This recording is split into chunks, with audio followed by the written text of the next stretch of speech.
Hello guys, welcome to my channel. मैं फारिया जवेद। आज मैं आप लोगों के साथ शेयर करने वाली हूँ गोल्ड 24 के गोल्ड मास्क। ये मास्क जो है आप अपने फेस पे अप्लाई करेंगे। आप लोगों को बताऊँगी इसमें मैंने कौन सी चीज़ें ऐड करनी है।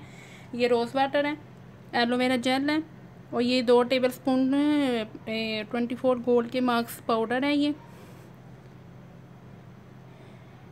और ये एलोवेरा जेल है।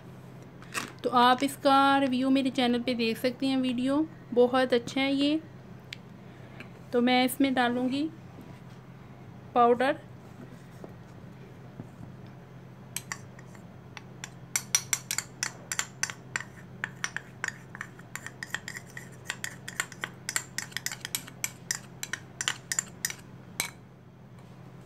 उसके बाद मैं डालूँगी थोड़ा सा रोज़ वाटर,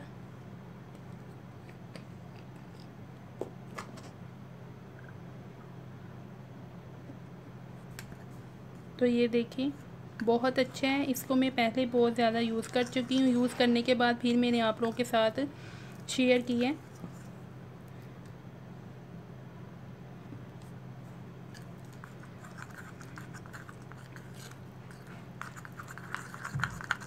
इसकी हमने अच्छी सी और थिक लेयर बनानी है। आप लोगों ने इसको बिल्कुल सख्त नहीं करना, क्योंकि फिर वो सही तरीके से लगेगा नहीं फेस पे। आपने इसको वीक में 2 या 3 दफ़ा यूज़ करना है।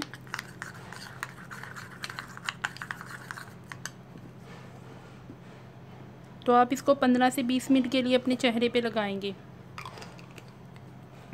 तो आपको इंस्टेंट बहुत अच्छा रिज़ल्ट मिलेगा। इससे आपकी स्किन बहुत ज़्यादा ग्लो होगी और फेयर भी होगी और फ्रेश भी होगी। इस पाउडर को आप अपने फेशियल में भी डाल के यूज़ कर सकती हैं। क्लिनजिंग में डाल के आप इसको यूज़ कर सकती हैं। ये देखें कितनी अच्छी इसकी। तो आप लोगों ने इसको ज़रूर ट्राई करना है। वीडियो अच्छी लगी है तो लाइक और शेयर करें, मेरे चैनल को सब्सक्राइब करें। अल्लाह हाफिज़। और आप लोग मुझे इंस्टाग्राम और फेसबुक पे भी फॉलो कर सकते हो।